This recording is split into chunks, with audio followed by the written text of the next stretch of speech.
Gente, tá funcionando isso aqui? Alô? Alô? Alô, alô, opa, maravilha. Deixa a criançada subir lá e vamos acelerar, porque tem muita coisa, Senhor, que dê tempo hoje, em nome de Jesus. São 8h25, é isso? Tá certo o meu relógio aqui? 8h25? Beleza, temos até amanhã, 6 horas da manhã. O negócio aqui é fogo puro.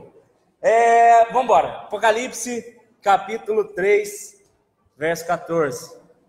Tinha criançada, gente, que igreja é essa? Igreja Palavra Viva, Coelhinhos de Jesus, porque brota muito. Que legal, gente. Apocalipse 3, 14 diz assim: ao anjo da igreja de Laodiceia, escreve: isso diz o Amém, a testemunha fiel e verdadeira, o princípio da criação de Deus.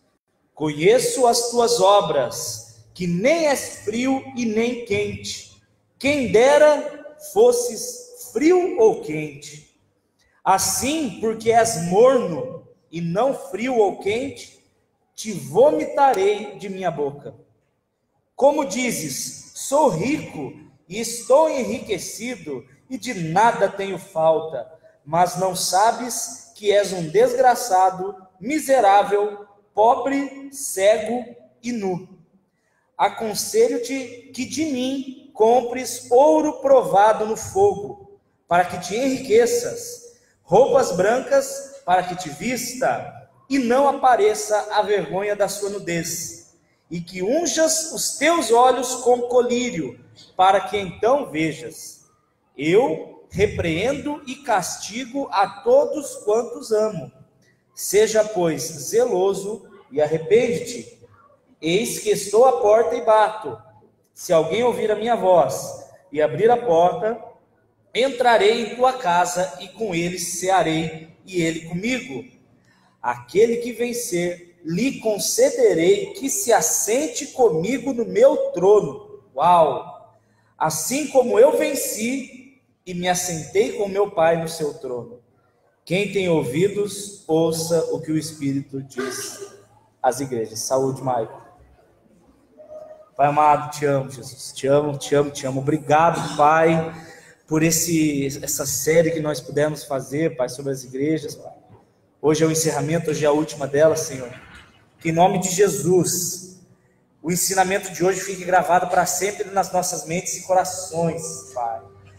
Abre, Pai, o nosso entendimento, Senhor. Nos dá ânimo, Pai. Tira o sono em nome de Jesus. Tira a preguiça, tira a preocupação, Pai. Que agora a gente abra os olhos, os ouvidos, abra o coração e abra a mente para entender da sua palavra, Pai. Em nome de Jesus Cristo. Amém? Amém. Irmãos, se vocês acharem hoje um pouco triste ou cavalo, me perdoem. Hoje foi um dia muito complicado.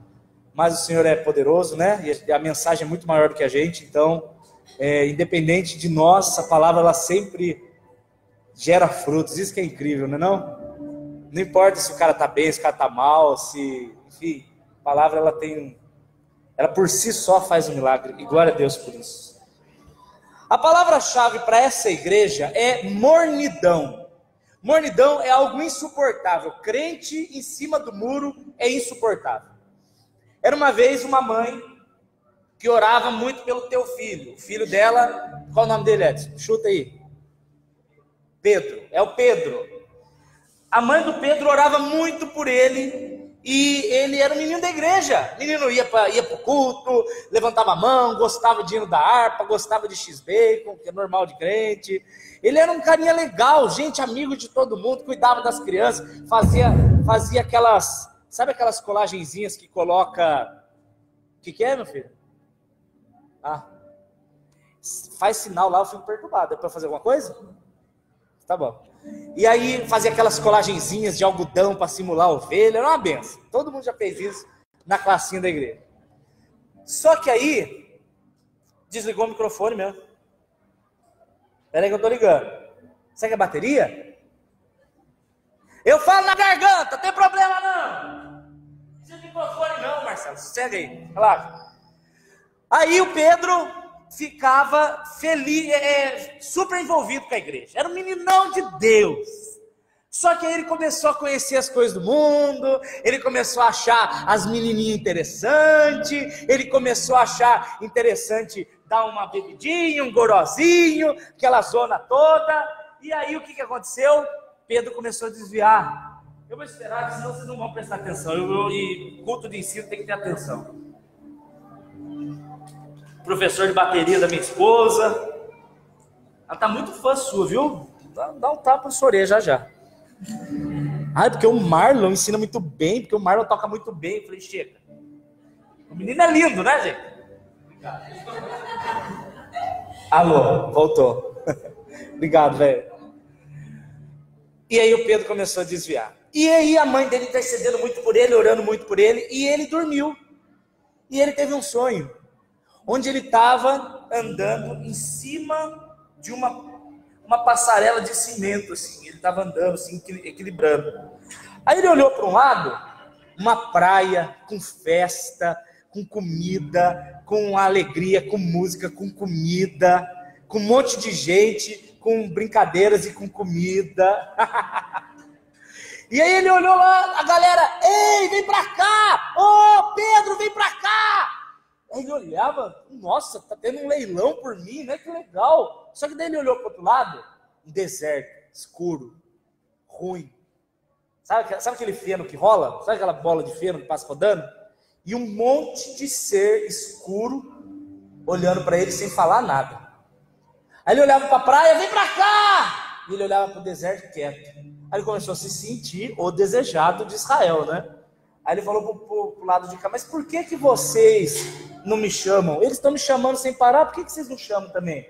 Aí o maiorzão levantou lá, o que tinha o chifre mais comprido, e falou assim, mas chamar por quê? Você está em cima do muro, o muro já é do lado de cá. Então, pessoas que andam em cima do muro, elas estão muito mais agradando a Satanás do que a Jesus. Jesus, quando ele nos chama, ele não chama para uma entrega parcial. Jesus, ele não te chama para que determinadas áreas da sua vida sejam dele e outras áreas não. Eu entrego a minha vida emocional, eu entrego a minha vida profissional, eu entrego a minha vida espiritual, mas determinadas áreas não. Eu já vi gente que ela vai na igreja e ela quer prosperidade, ela quer bênção, ela quer amizade com Deus, ela quer que guarde os problemas, mas não abre mão da fornicação dela. Jesus não recebe o coração pela metade, porque ele se entregou por inteiro, então ele não aceita receber você sem ser por inteiro. Então a palavra-chave dessa igreja é mornidão, a igreja que dá ânsia em Jesus. Lembra que nós estamos estudando desde a igreja de Éfeso, que elas, além de quererem ensinar algo pessoal, elas também ensinam algo profético. A igreja de Éfeso, a igreja dos apóstolos, que era aceitável. A outra igreja, a igreja perseguida, que continuava fiel. Depois da igreja perseguida, vem a igreja que se mistura com o Estado. A igreja começa a andar junto com a política. Aí o que acontece? A igreja morre. 1500 anos de morte na igreja. Não tem mais avivamento. O Espírito Santo, você não vai ver nenhuma grande obra. Não tinha mais pessoas de Deus. E aí acontece o quê? Um avivamento, volta-se a leitura da palavra no ano 1580, mais ou menos. Lutero traduz a Bíblia do latim para o alemão, aí o povo alemão começa a ler, aí o rei James, King James, traduz para o inglês, aí os ingleses começam a ler, aí João Ferreira de Almeida para o português, aí os portugueses e espanhóis começam a ler, e aí o que acontece com isso? O avivamento. Impossível quem se envolve com a palavra e não tem avivamento, é impossível. Avivamento não é o mover de culto de domingo, esquece. Aquilo lá é uma partezinha muito pequena do verdadeiro avivamento, porque avivamento real é quando a palavra de Deus ela passa da sua mente para o seu coração, e aí você recebe o Espírito Santo da vida, e aí você começa a ser uma pessoa diferente, e aí você começa a crer, você fala, meu Deus, até semana passada eu responderia desse jeito, mas agora eu estou respondendo diferente, é porque você passou a ser controlado pelo Espírito Santo de Deus. Esse é o avivamento, é isso, não é o show. É a adoração real, é uma delícia. E aí com o avivamento surgem as pregações do evangelho, surgem os missionários, vários testemunhos de avivamento que não vai dar tempo de falar hoje. Só que aí essa é a igreja de Filadélfia. Mas aí nós chegamos na última igreja. A última igreja é a igreja de Laodiceia, a igreja morna. Laodiceia significa o governo do povo, ou o controle do povo, ou o homem em primeiro lugar. Como assim, Dani? Gente, analisem como está o evangélico de hoje em dia. Eu vou trazer agora o evangélico, apesar de nós não sermos, né? Nós somos cristãos. Mas como que está o evangelho no Brasil? É caneta ungida, é óleo ungido, é rosa não sei do que, é o sal da libertação, gente, um dia eu vi uma igreja, eu não vou falar o nome, tá? Não vou falar o nome, mas vocês provavelmente sabem qual é. Passei lá e estava vendendo um saquinho com 10 pedras. Era 10 reais. Pelo menos estava barato. 10 pedras. Falei, para que pedra é essa aí, meu filho? O que é esse negócio? Não, é a pedra para jogar na cabeça de Satanás. Falei, uau, como assim? Você pega a pedra, eu estava querendo mesmo, estava precisando. Você pega, você compra, aí quando você sentir Satanás perto de você, você pegava a pedra e jogava. Em nome de Jesus, você dava na testa dele, ele saía fora. Falei, moço, me dá uma caixa fechada, né? Mas isso é a igreja de hoje em dia, é a igreja que tirou Jesus da primazia e colocou o homem, achismos. Gente, deixa eu falar uma coisa para vocês, guardem isso pro resto da vida de vocês. Descreiam em qualquer evangelho que seja diferente do de Jesus, ainda que chova milagres. Ainda que chovam milagres. Não é só porque uma coisa dá certo que significa que Jesus está no meio. Não é só porque uma igreja está lotada que o evangelho ali é real. Muito pelo contrário, a probabilidade é que as igrejas reais sejam minguadinhas de gente. Por quê? Porque o ser humano não quer ouvir o evangelho não é agradável. Não estou falando que toda igreja grande é falsa, pelo amor de Deus, mas existe uma grande minoria que é verdadeira. A igreja de Laodiceia é a igreja onde Jesus deixa de ser o topo e o homem passa a ser o topo. Prestem atenção nas músicas, nos louvores de hoje em dia. Pega os louvores, Marcelão, da nossa infância, Asaf, Ademar, era adoração a Deus. Ele é exaltado nos céus, eu louvarei. Ele é exaltado, grande é o Senhor e muito digno de louvor. Quem é o alvo do louvor? Era Deus, Jesus. Ele é engrandecido, ele é maravilhoso, ele é o alfa, o ômega. E vai. Como é que são os louvores hoje? Analisa. A minha vitória tem sabor de mel, a minha bênção, vou passar, vou vencer, vou receber, vou pisar, vou reinar, vou sambar. Eu não gosto de ver foto minha dessa posição, posta minha banha lateral. Gente, é desesperador você ver, você vai no culto, Jesus às vezes nem é citado, é só a palavra de autoajuda para amaciar ego. A pessoa, quando ela é confrontada com o pecado, ela sai. Aí o pastor, por medo de perder a ovelha, o que ele prega? Só prosperidade e vitória. Gente, a vida cristã não é só prosperidade e vitória. A vida cristã é, na maioria das vezes, Deus cortando frutos que não prestam para que os que prestam brotem. E não são todos que suportam essa verdade. A igreja de Laodiceia é a igreja que proliferou o desejo do homem acima do desejo de Deus. Graças a Deus, vocês estão numa igreja séria. Glória a Deus por isso. Por isso que pode ser que vocês não entendam do que eu estou falando. Mas eu estou falando da grande maioria das igrejas que hoje, para atrair e manter gente, faz o que precisar. Até o que desagrada a Deus, mas para manter gente. E aí a pergunta é, como que eu faço para saber? É urgente, urgente. Já passou da hora de você e eu, vou colocar eu no meio, nós termos disciplina em estudar a Bíblia. Até quando você vai postergar? Você sabe que precisa. Você sabe que precisa tirar um tempinho para estudar a palavra. Mas posterga para depois, e esse depois corre o risco, queridos, de você cair na igreja de Laodiceia, a igreja morna. E eu não quero que isso aconteça em nome de Jesus Cristo, misericórdia. Só para vocês entenderem por que Jesus usa essas expressões com a igreja de Laodiceia. A igreja de Laodiceia, ela ficava no meio de duas outras cidades. A cidade de Colosso e a cidade de Hierápolis. Eram duas cidades. Interessante que as águas de Colosso eram bem frias. A água mesmo, a H2O, era fria. Então, o povo de Laodiceia não tinha água, não tinha rio, não tinha nada. Então, eles tinham que canalizar a água de Colosso. Só que o problema é que a cidade de Laodiceia é muito quente, é um desertaço. Então, quando a água chegava, ela chegava morna. Por outro lado, as águas de Herápolis eram muito quentes. Isso é história real, isso até hoje. Tanto que, se vocês entrarem na internet e pesquisarem uma cidade chamada Pamukkale, na Turquia, ela tem umas fontes termais que a água é rosa, a coisa mais linda do mundo. Porque a água lá é bem quente. Então, quem queria descansar, isso na época de Jesus já tinha. Spa, sabe? Ficar na banheira, quentinha, gostosinha. Eu não sei porque é coisa de rico, eu só sonho, como é que é? Ia para Pamukkale ou Hierápolis. Você ia lá e ficava na fonte de água termal, gostosinho lá. Se você queria matar a sede com água boa, era Colosso. Só que aí, Laodiceia pegava água dos dois lados. O problema é que a água fervente, que era boa para descansar, chegava morna no meio do caminho. E a água fria, por causa do calor, também chegava morna. Então, a figura é de uma igreja que não traz nem descanso e nem mata a sede de quem está ouvindo. Está entendendo? A figura é uma igreja que ela não tem nem a água quente para descansar o cansado, que a palavra de Deus é descanso para o aflito, como ao mesmo tempo também não matava a sede daquele que tem uma sede existencial. Era uma igreja inútil. A igreja de Laodiceia era uma igreja de perda de tempo. Eu vou mostrar para vocês mais para frente isso. Vamos ler verso por verso. Apocalipse 3, vamos começar no verso 14.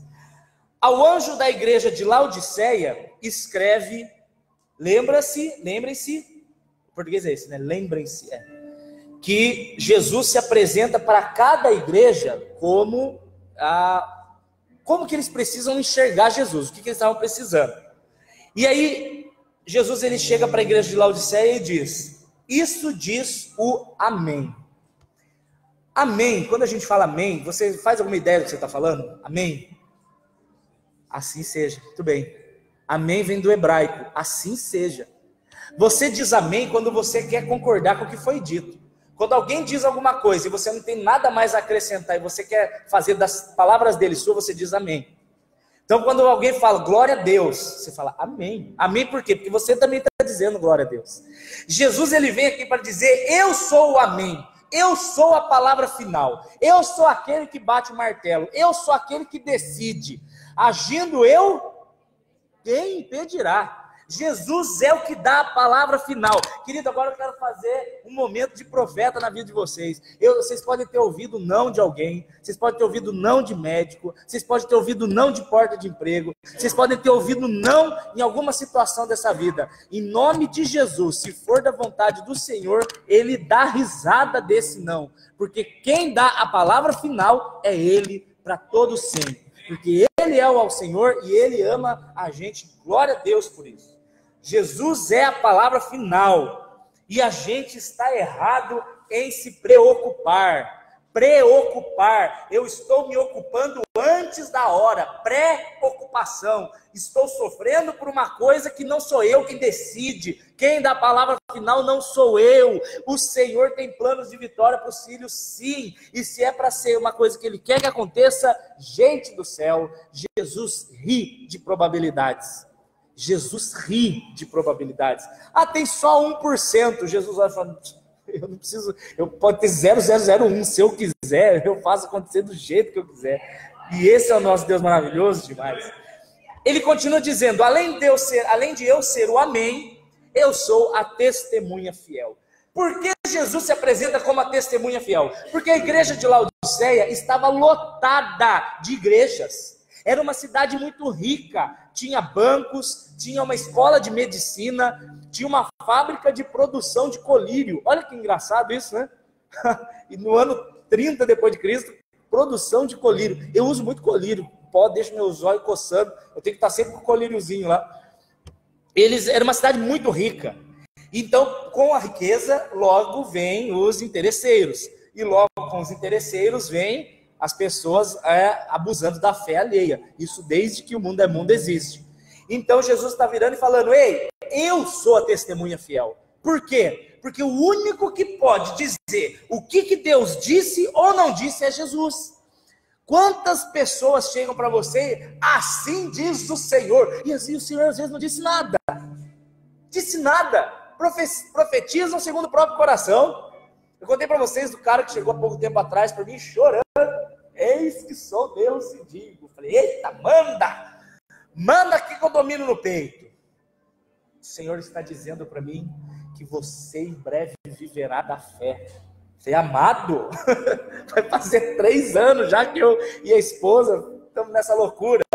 Aí ele, ao invés, né, de disfarçar, sei lá, então o Senhor está confirmando a minha visão. Foi embora, vá plantar uma batata gospel.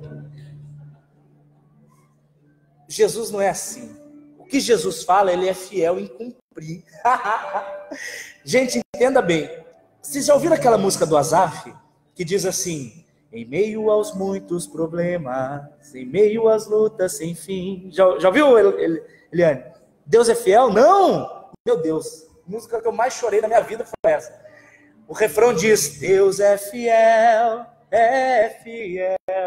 acima de todas as coisas eu sei que meu Deus é fiel. O que quer dizer que Deus é fiel? Quer dizer que tudo aquilo que ele disse, ele cumpre. Ele pode fazer isso porque ele é a testemunha fiel. Na verdade, Jesus Cristo é o único testemunha de Jeová que existe. Só ele. Ele foi o único que viu e pôde voltar para contar. Então, quando Jesus faz uma promessa na Bíblia, você tire da sua cabeça para sempre aquele pensamento derrotista e infantiloide de você ler e você fala, ai, isso é verdade na vida dos outros, mas para mim não. Você automaticamente chamou Deus de infiel.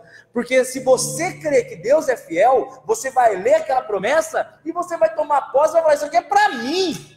Em nome de Jesus, isso aqui ele está falando é para mim. Exemplo. Eu amo Isaías 41:10. Quando eu estou aflito, com medo de escuro, eu tenho medo de ET, é um segredo, estou contando para vocês. Não posso, eu prefiro ver filme de capeta do que filme de ET. Sei por quê. Sei que da onde vem esse trauma. Quando eu estou sozinha, a ele está dormindo, eu preciso ir na cozinha tomar água, você sabe que você vai andando, achando que a morte está atrás, né? Você já viu isso? Você acelera, acende a luz, fala, opa, ela sumiu. O que eu faço? Quando eu estou mais aflito, eu vou andando, eu sei que a morte está ali atrás. Mas eu estou aqui, ó, Isaías 41:10. Não temas, eu sou contigo, não te assombres, porque eu sou teu Deus. O que é isso? Eu vou tomando posse da palavra. A palavra, as promessas trazem esperança. Jesus, ele é a testemunha fiel, porque se ele disse, você pode descansar e profetizar acima do seu medo, acima da sua ansiedade, acima da sua preocupação, acima dos nãos que você ouviu. A palavra de Deus, por si só, é o suficiente para cumprir. Aleluia, eu amo isso. Jesus, te amo, você é demais.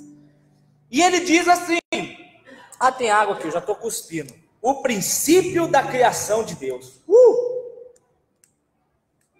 Eu preciso agora que vocês prestem muita atenção, que isso é um ponto fundamental da fé. Jesus Cristo não é uma criatura de Deus. Entenda bem. Jesus não foi criado. Jesus é que criou todas as coisas. E isso é possível porque Jesus é Deus. E eu quero provar para vocês que Jesus é o próprio Deus. Faz a gentileza para mim. Abram Isaías 44, verso 6. Isaías 44, 6. Certo, Johnny? Foi jogar bola ontem? Sacanearam comigo, hein? Futebol, quase na hora do ao vivo, não dá pra ir. Se eu tô gordo, a culpa é de vocês. Não é do pizza, lá do Senhor das Pizzas que eu comi, que ele né, comeu 3 pedaços. Isaías 44, 6. Assim diz, Rei de Israel, o seu Redentor, o Senhor dos Exércitos. Deus está falando, Deus Pai. Eu sou o quê que fala aí? Eu sou o primeiro e o último. Fora de mim não há Deus. Então você vê o Pai revelando para Isaías, eu sou o primeiro, eu sou o último. Agora, olha que interessante. Corre para Apocalipse, capítulo 1, no verso 17. Olha como é que Jesus se apresenta. Ele chega e fala assim, João, quando ele vê Jesus, ele cai para trás, assim, né? Aliás, cai de joelhos. E ele olha para Jesus e olha o que ele fala. Eu, João, quando o vi, Apocalipse 1,17, caí aos seus pés como morto. Ele colocou sobre mim a sua mão direita, dizendo, não temas. Eu sou o primeiro e o último. Eu que vivo e fui morto. Mas eis que quem que morreu na cruz? Jesus. Então Jesus ele chega e ele se apresenta para João como o primeiro e o último. É possível ter dois primeiros? Tem como ter dois primeiros? Nem se passar no mesmo momento na linha de chegada, não existe isso, não são dois primeiros. Então se Jesus se apresenta como o primeiro e último, e o Pai se apresenta como o primeiro e último, logo Jesus Cristo é o próprio Deus. Isso é básico do Evangelho. Atos 17, 28, olha o que diz aí. Atos 17, 28.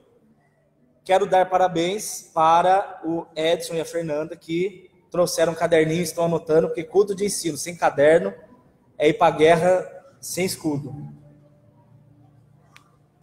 Atos 17, 28 diz assim, tem mais alguém com caderninho para eu engrandecer também? Ah, a irmã Nívia está com caderninho? Está anotando algumas coisas aí. Atos 17, 28 diz assim, porque é nele que vivemos, e nele que movemos, e nele que existimos. Paulo está falando de Deus. Em Deus nós vivemos, em Deus nós nos movemos, em Deus existimos. E aí se você for pular para Colossenses no capítulo 1, ele diz assim no verso 16, porque em Jesus foram criadas todas as coisas, nele. Paulo fala em Atos 17 que nós vivemos em Deus, e depois em Colossenses ele fala que nós vivemos em Jesus. Então quando nós entendemos que nós vivemos em Deus e nós vivemos em Jesus, Deus e Jesus são a mesma pessoa, Jesus é o próprio Deus. João capítulo 1, verso 1, o verbo no princípio era o verbo estava com Deus, então o verbo estava com Deus, você vê duas coisas, o verbo estava com Deus, mas o verbo era Deus, e estava no princípio com Deus, Jesus é o próprio Deus. Deixa eu tentar explicar uma coisa para vocês, agora é uma explicação difícil de entender, porque a nossa mente é muito limitada, mas eu acho que vai fazer sentido na tua cabeça. Quando a gente lê Gênesis, preste atenção, quando a gente lê Gênesis, o português é uma língua muito pobre, perto do grego, apesar do Gênesis ter sido escrito em hebraico. Mas, quando a gente vai ler Gênesis, aparece assim, e disse Deus, façamos o homem à nossa imagem. Não é esquisito o jogo de palavras ali, de pronome e verbo e etc? O normal é, e disse Deus, farei o homem. Disse Deus. Mas ele diz, a Bíblia diz, e disse Deus, façamos. Façamos é nós façamos. Então ele coloca ali Deus no plural. Olha que interessante. Então a gente vai ver que na criação, quem criou o homem não foi o pai. Quem criou o homem foram os três juntos ao mesmo tempo. Tanto que a Bíblia dá o nome daquele ser que criou o mundo de Elohim. Vocês sabem que o nome do pai é Yahvé, né? O YHWH, aquela coisa. Você sabe que o nome do filho é Yeshua, ou Yehoshua, ou enfim, não importa muito a pronúncia. Mas quem cria o homem é Elohim. E sabe o que é bonito? Elohim, que é o Deus trino, os três juntos. Quando o homem peca, o Pai aceita ficar no céu e enviar Jesus à terra. Para que o Pai, se o Pai vier na terra, na forma original dele, ele explode a terra. É muita energia de uma vez só. E ele diz que... Vocês estão entendendo a loucura toda? Isso é loucura mesmo, mas eu não estou nem aí. A gente é tudo louco mesmo, é da hora. Se o Pai vem para a terra na forma original dele, a terra não aguenta. Em 1 Coríntios 15 diz que o universo foge da presença dele. Interessante que tudo isso foi feito planejando a salvação. O Pai na glória, Jesus vem em forma humana, uma forma que nós pudéssemos ver, e aí Jesus morre por nós, tal. A Bíblia diz nesse texto de 1 Coríntios 15 que depois que acabar tudo, Apocalipse, Armagedon, milênio, trono branco, 7 anos, não quero nem falar disso agora. Depois que acabar tudo, aí Jesus diz, a Bíblia diz que Jesus pega a Nova Jerusalém, que somos nós, aí ele sujeita tudo ao Pai. É como se Jesus se virasse para o Pai e falasse: Pai, já era. Destruímos o diabo, destruímos a morte, salvamos os nossos. Aí ele pega tudo isso e apresenta para o Pai. Aí a Bíblia diz que o Pai passa a ser um com todos. Então, olha que demais. O Deus que criou o mundo, ele se desfragmenta. Eu estou tentando usar palavras que não escandalizem, porque não tem explicação mesmo. Mas de uma certa forma ele se desfragmenta. Jesus vem para a terra, derrama uma partícula dele em você, que é o Espírito Santo de Deus. Olha que incrível. Olha que incrível. Ao mesmo tempo ele está na glória e está em você. Jesus é demais. Não dá para entender. Se a gente tivesse 1 minuto de entendimento disso, meu Deus, a gente mudaria a nossa vida para sempre. E aí, depois de tudo que está terminado, Jesus pega e embute nele mesmo, e ele mesmo se embute no Pai, e aí nós passamos a ser um com Deus para o resto da eternidade. Isso é incrível. Queria ser melhor de data para explicar para vocês, mas é difícil mesmo. Verso 15, diz assim: conheço as tuas obras, que não és frio e nem quente. Quem dera fosses frio ou quente. Assim como és morno e não é frio nem quente, te vomitarei da minha boca. Gente, eu vou falar uma coisa para vocês que vai escandalizar. Sabe o que Jesus diz em Apocalipse, no capítulo 22? Ele diz assim no verso 11: aquele que é injusto, faça mais injustiça. Aquele que é sujo, suje-se mais ainda. Mas aquele que é santo, santifique-se mais santo. Por que Jesus fala isso? Porque Deus, olha a loucura que eu vou te falar, ele prefere o ímpio do que o morno. Sabe por quê? O ímpio é ímpio e ele é sincero na escolha dele. Se quer encher a cara, encha muito. Se quer ir pra zona, mas vai em todas, torra o seu dinheiro. Se quer usar droga, mas não usa só uma não, usa todas que você puder. Jesus está falando isso. Quer ser sujo? Então seja sujo mesmo. Agora, se você quer ser santo, então você seja fiel. Porque o morno, por que o morno é pior para Deus? Porque o ímpio, se ele é ímpio, ele nem levanta a bandeira de Deus. Você está entendendo? Ele é ímpio e ele é ímpio mesmo. E ele fala: eu não quero Jesus, eu quero zoar o barraco, mas não estou nem aí. Beleza, todo mundo olha para ele e sabe que não é de Jesus. Vocês viram essa semana aí a passeata que estava tendo em São Paulo, na Avenida Paulista, onde os caras ficavam assim: ei, ei, ei, Satã é nosso rei. Vocês viram isso aí? Não fez? Você viu, Paulão? Que horror! Mandando Jesus tomar. Meu Deus, eu fiquei horrorizado de ver a que ponto chegou. Mas os caras estão certos. Porque se eles não creem em Deus, tem mais é que ser sujo mesmo.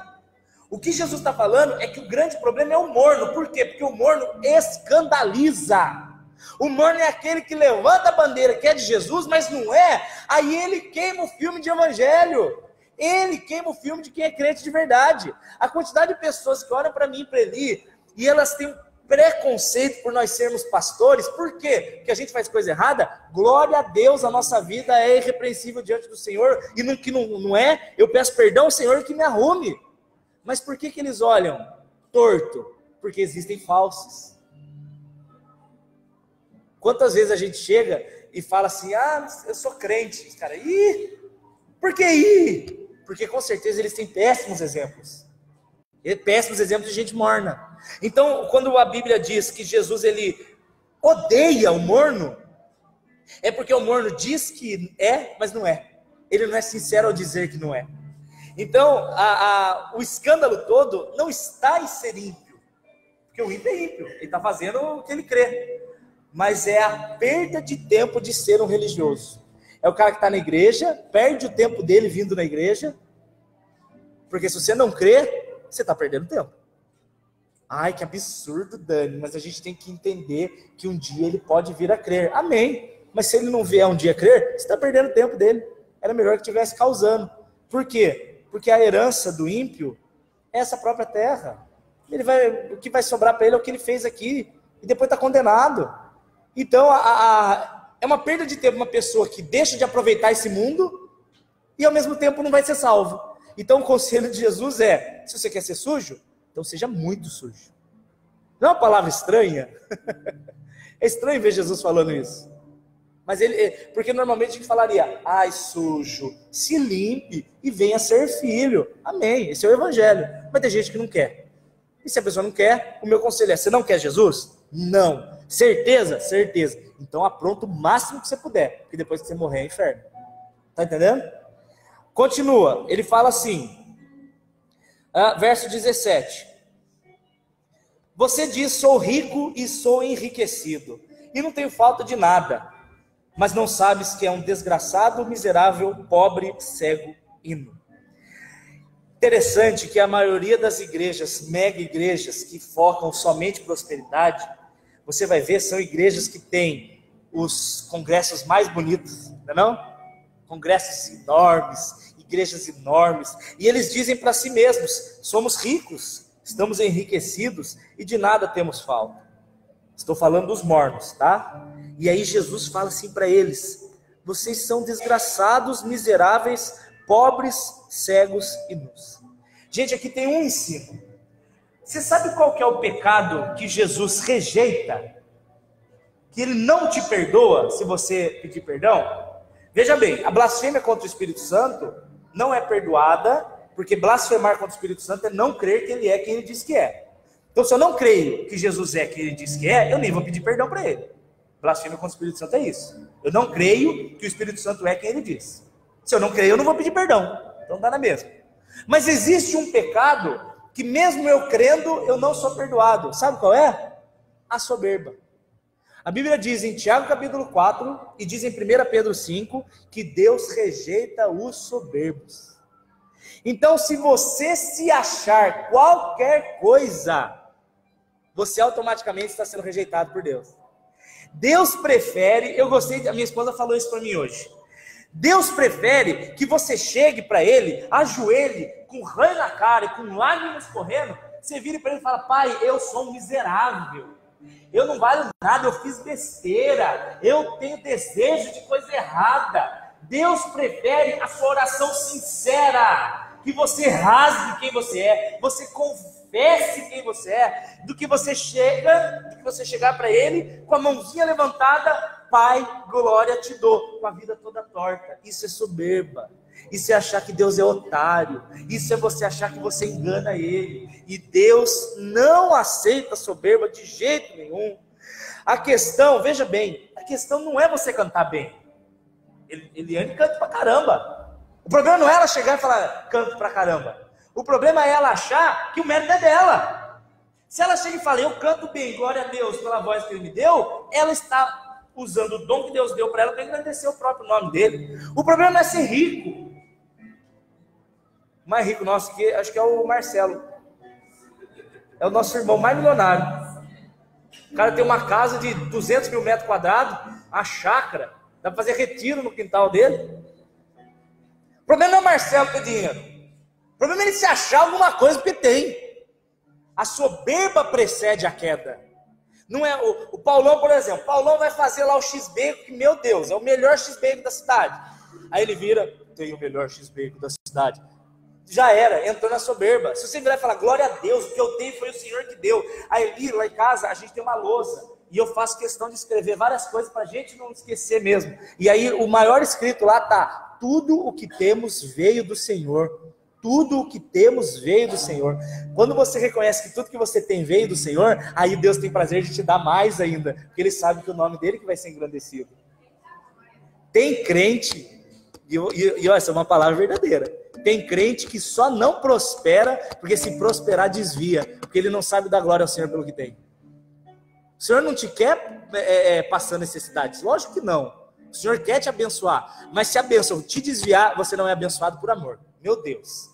Então, se a gente aprender a glorificar pelo que tem, aí o Senhor vai dar mais. Glória a Deus.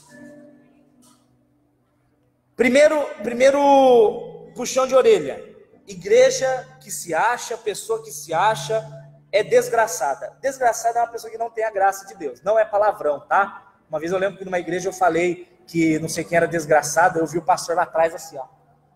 Veio me dar sermão no final. Como você diz, desgraçado, irmão? É pecado. Eu falei, então rasga a Bíblia, pastor, está escrito ali.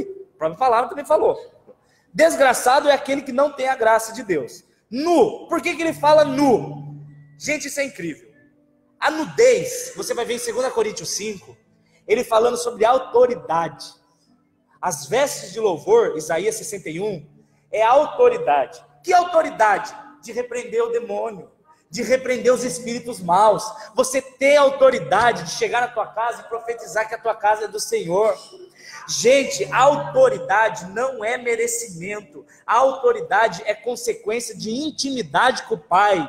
Você não tem autoridade porque você conhece muito a Bíblia, não. Você tem autoridade porque você é íntimo de Jesus. Dani, vi lá na igreja de Guaratinguetá, 2 casos muito, como é que fala? Antônimos um do outro ali. Como é que tem o nome disso? Não é antagônico, 2 casos. Vai ser antagônico, vai. Opostos, isso. Obrigado. 2 casos opostos. O primeiro, eu estava orando com o médico, eu acho que eu já contei esse testemunho, se eu contei, perdão, eu sou meio louco mesmo, conto de novo. Estava lá orando por um cara encapetado e ele ficava lá com as mãozinhas para trás, assim, querendo encarar. E aí a gente orando por ele, sai em nome de Jesus. Aí ele, não. Aí a gente orando, aí ele virou assim, apontou assim o dedinho assim para mim e para o médico, amigo meu, o Bezerra. Falou assim, eu odeio vocês. Aí quando você está com Jesus, gente, você fica macho. É muito engraçado isso. Né? Se você parar, vamos expulsar capetas e falar, ai meu Deus. Mas quando você está lá na hora, você fica cheio, é muito estranho. Aí eu cheguei para ele, eu lembro que eu falei assim, ainda bem que você odeia, imagina se você me amasse.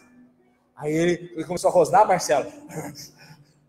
Eu só não mato vocês, porque esse homem de branco não deixa. E apontou do nosso lado, não tinha ninguém. Eu falei, meu Deus, o diabo viu Jesus do meu lado. Eu falei, acho que foi a primeira vez que o diabo me abençoou de algum jeito, cara. O próprio Satanás que conheceu Jesus estava ali, aquilo foi demais. O que é isso? Autoridade. Presença de Jesus na nossa vida. E isso não é porque eu sou pastor. Isso é na sua vida também. Se você tem intimidade com Deus, você tem plena autoridade para repreender o mal em nome de Jesus. Agora a história oposta.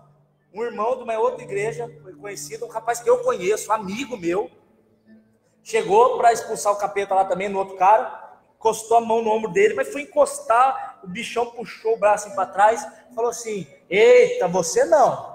Você passou a noite na pornografia. E ele, eu brinquei com ele depois, falei, cara, você devia ter falado, você é o pai da mentira, né? Porque ele, na hora que ele ouviu, ele foi chorar no canto, assim, na verdade. Não era só uma brincadeira, tá? Não minta, não é pra você mentir. Confesse e seja perdoado.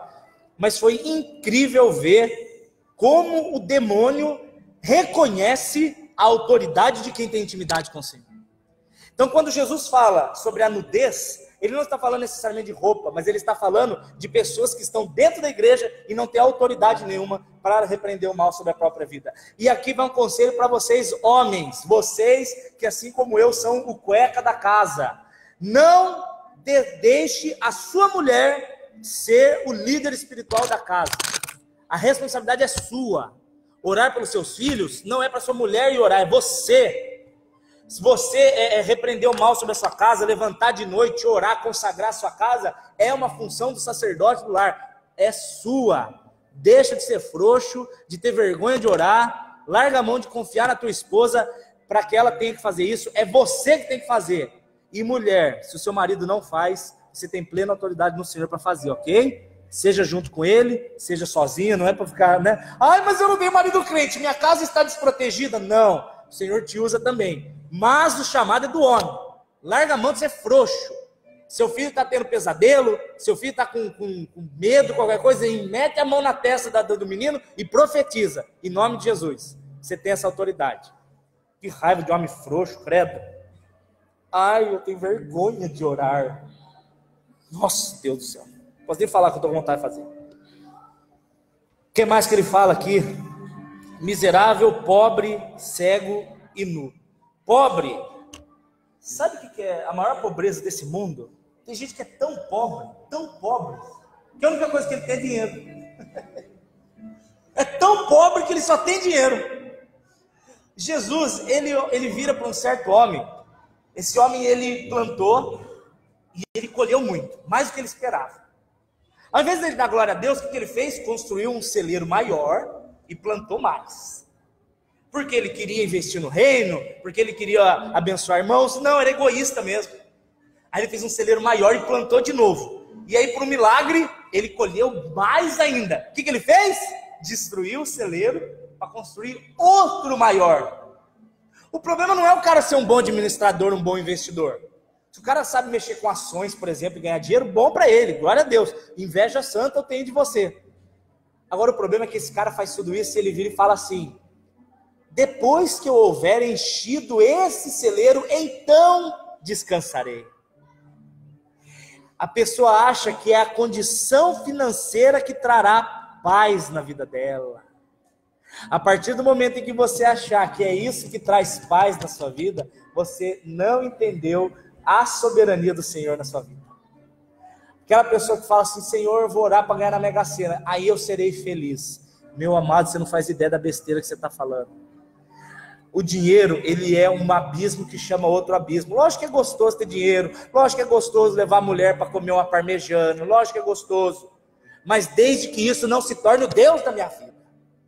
A partir do momento que isso se tornar o Deus da minha vida e eu achar que a minha segurança está ali, eu automaticamente arranjei outro Deus, que não é o Deus Jesus Cristo.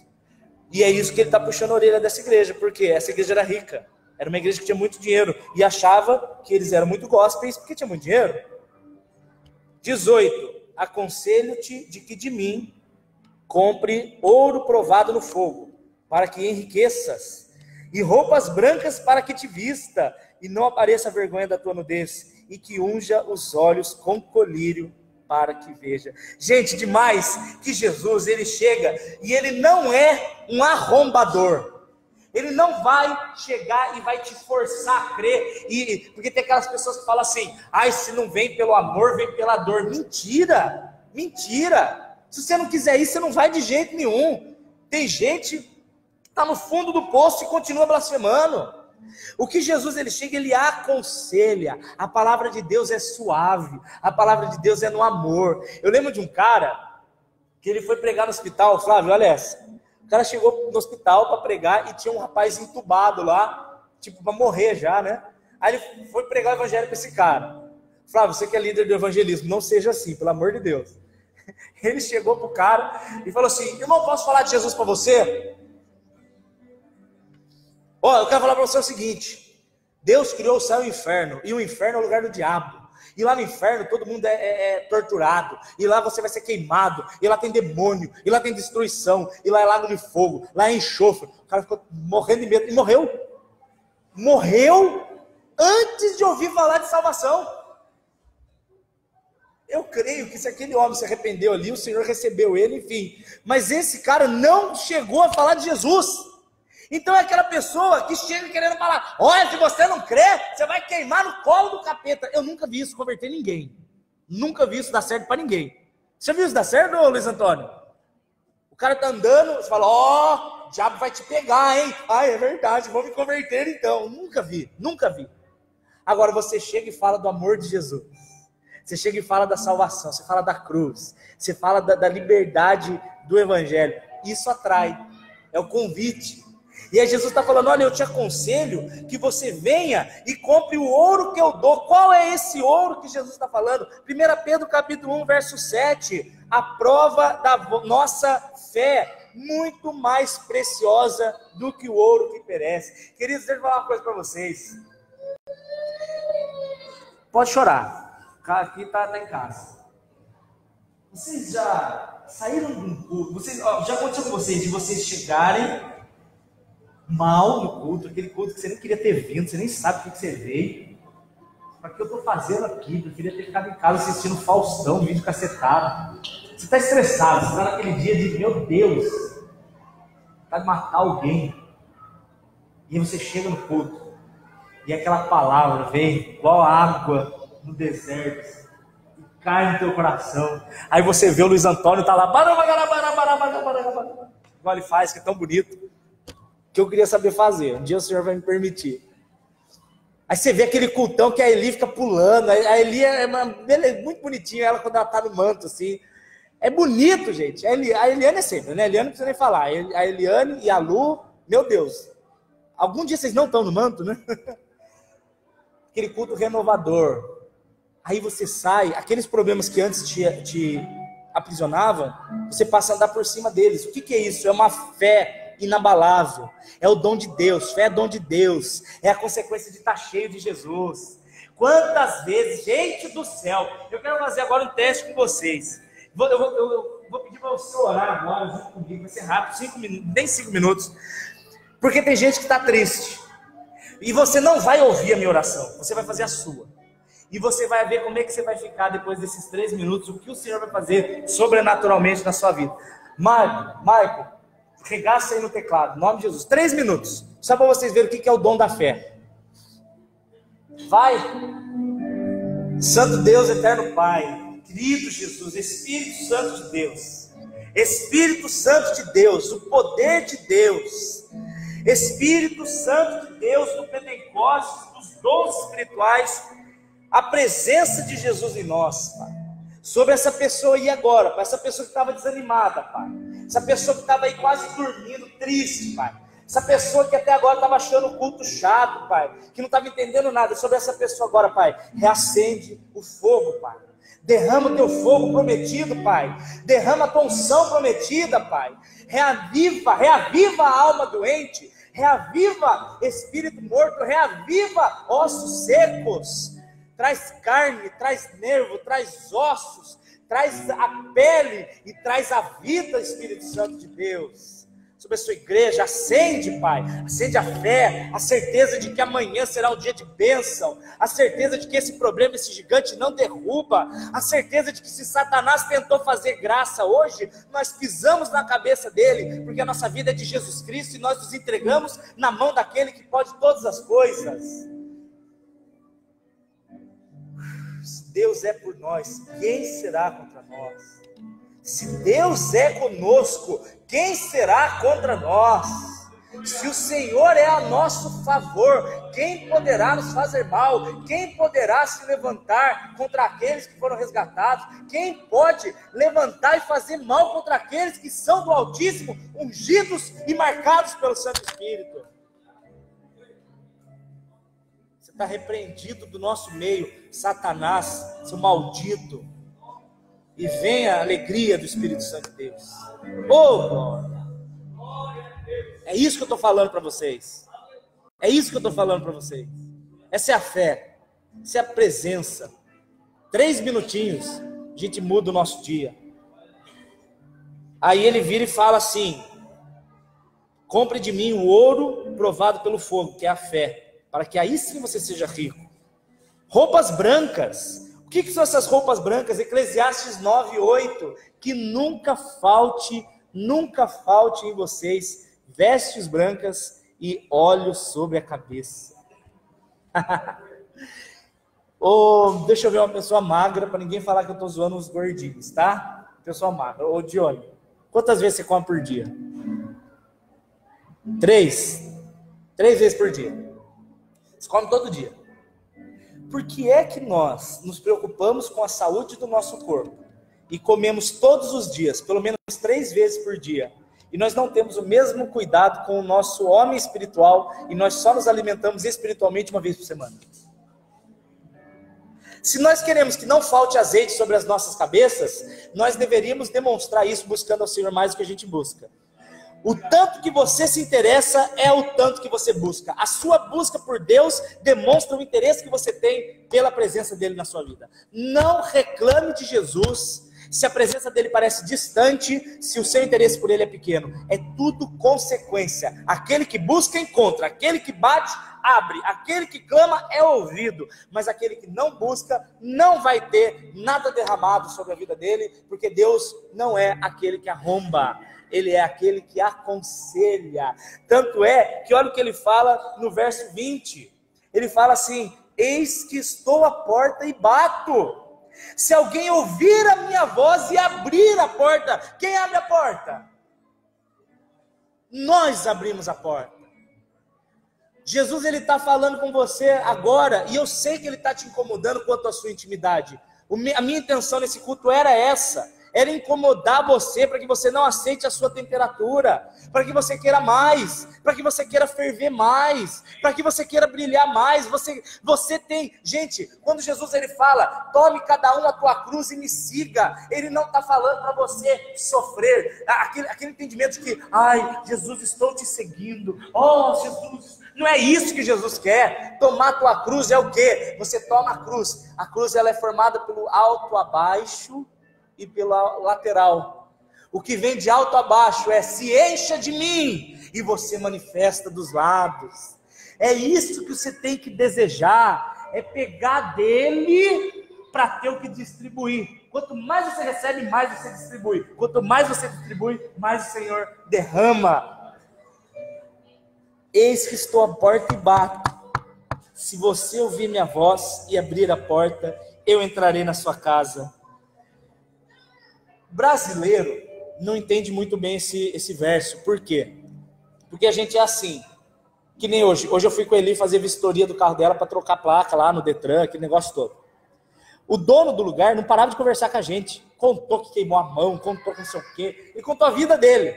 Se desse mais 5 minutos de conversa, eu estava já tomando café na casa dele com a Eli. O brasileiro é assim, né? Se acabou de conhecer o caso, já chama tomar um cafezinho. Tomar um cafezinho. Brasileiro faz isso. O judeu jamais faria isso. Ele não coloca ninguém para dentro da casa dele, a não ser que ele saiba bem quem é. E Jesus, ele vira e ele diz assim: ei, se você ouvir minha voz e me deixar entrar, eu vou comer com você. O comer, sentar à mesa e comer, é o extremo da intimidade. É como se o rei chegasse e falasse assim: ei, eu vou jantar hoje com você. E Deus não está preocupado que você faça aquele melhor prato seu, não. Se tiver torradinha com chá de camomila, ele está feliz da vida, porque o que interessa é que você vai estar lá, e Jesus vai estar junto com você, não pelo que você tem para oferecer, não pelo se você merece ou não, mas porque você abriu o teu coração, e aí Jesus entra e faz morada. Ah, Jesus, por que eu e por que você? Você já parou para pensar? Por que essa insistência na nossa vida, né? O que a gente tem para oferecer? Às vezes eu olho as pessoas e eu acho as pessoas tão mais merecedoras do céu do que eu. Às vezes eu olho as pessoas e eu acho as pessoas tão mais dignas de Jesus do que eu. Mas eu acho que é esse reconhecimento de que a gente é pó e de que Ele é o Altíssimo. Eu acho que é isso que atrai o coração de Deus, e a gente reconhecer a nossa dependência dele. Para terminar, verso 21, diz assim: àquele que vencer, concederei que se assente comigo no meu trono, assim como eu venci e me assentei com meu Pai no trono. Eu estava pensando no Bolsonaro esses dias. Eu não porque eu me simpatizo ou não me simpatizo com ele, nada quanto a isso. Mas ele está numa cama de hospital, né? Ele está lá deitado, com a barriga aberta, a bolsinha com cocô e pum aqui do lado, coisa horrorosa. E eu fiquei pensando se fosse eu. Eu fiquei pensando nas minhas últimas horas. Eu fiquei pensando nos meus últimos momentos.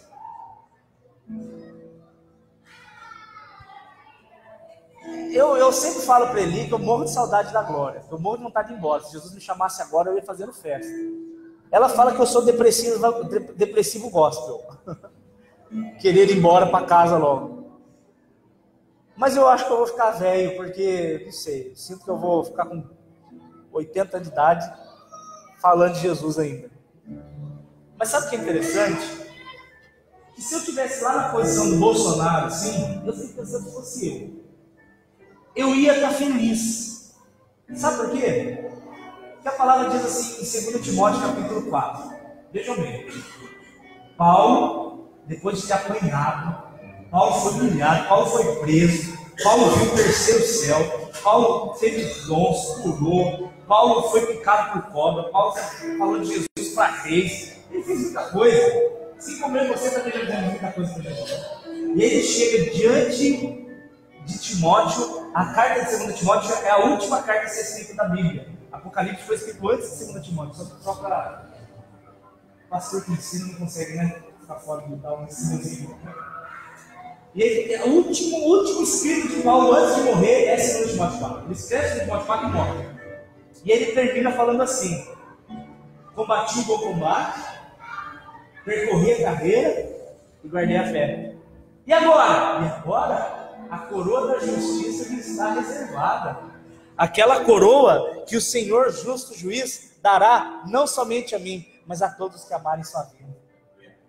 O que eu acho demais é que é a certeza de poder chegar na hora de ir embora e fechar os olhos e falar: Jesus, venci, vencemos.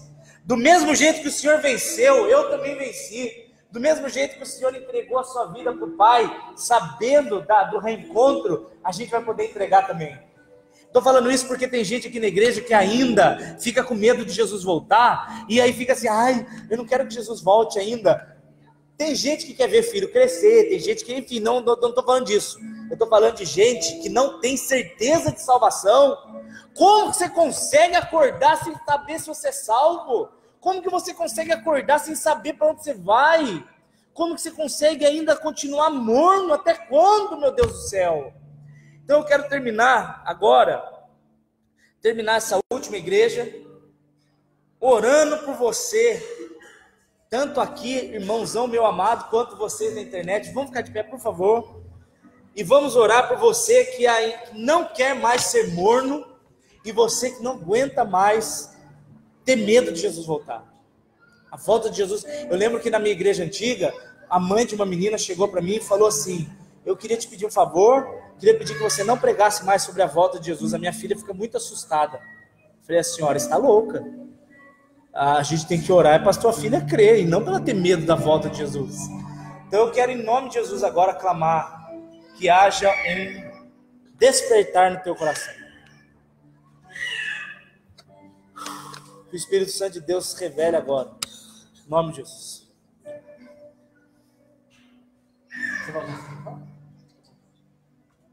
Pode orar isso aqui?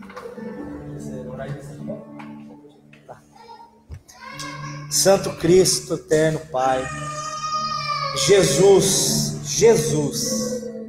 aquele que era, aquele que é, aquele que há de vir, aquele que na presença de todos os deuses, é a Ti que nós cantaremos louvores. Jesus, o Senhor que é o primeiro, o Senhor que é o último, o Senhor que é o único verdadeiro Pai. No mundo de tantas vozes, é a sua que nós queremos seguir. No mundo de tantos senhores, o único que é acima de todos é o Senhor Jesus. No mundo de tantos principados e potestades, e reis e autoridades, a maior de todas é a sua, Senhor Jesus. Pai, a tua palavra é fiel. A tua palavra garante que em breve o Senhor vai voltar. E algumas pessoas tratam isso, Senhor, como se fosse uma fábula. Elas creem mais no final de semana que está chegando do que na sua volta. Meu querido, é mais provável que Jesus volte do que esse final de semana chegue. Porque se Jesus voltar hoje, não vai ter mais nem um dia nascendo. Pai querido, nos dê essa certeza de que a única verdade desse mundo, maior do que a própria morte, é a sua vinda, porque se Jesus vier, nós não morreremos, mas seremos transformados e levados juntamente com Ele. Pai, se existe algum coração aqui hoje, que esse coração ainda está abarrotado das coisas desse mundo, sejam sonhos profissionais, sejam sonhos de casamento, sejam sonhos de carros novos, casas novas, coisas até lícitas, Pai, mas se essas coisas estão tomando o lugar de primazia, que é seu, eu repreendo em nome de Jesus, as paixões desse mundo, que estão tirando, Pai, a nossa urgência em nos entregar ao Senhor. Pai, somos seus filhos e não podemos nos esquecer disso. Aquele que chegou nesse culto morno, Pai, eu clamo que ele seja hoje avivado pela sua presença, que ele seja hoje transformado pela tua presença, Pai, que ele fique apaixonado pela sua presença. Perdoe os pecados, perdoe a nossa ausência, perdoe, Pai, o tanto que te ignoramos e o tanto que não te damos o louvor que é devido. Perdoa, Pai, e que hoje seja um dia de transformação. Hoje, dia 10 de setembro de 2018, seja o dia em que de fato nos entregamos e pulamos nos teus braços, onde nós somos recebidos, fortalecidos, perdoados, incentivados, animados, amados, escolhidos, separados e guardados até o último dia, e o nome escrito no livro da vida. Se existir alguém morno, hoje é o dia em que essa pessoa morreu e mais um filho renasceu para a glória de Deus Pai. Obrigado, Jesus. Amém.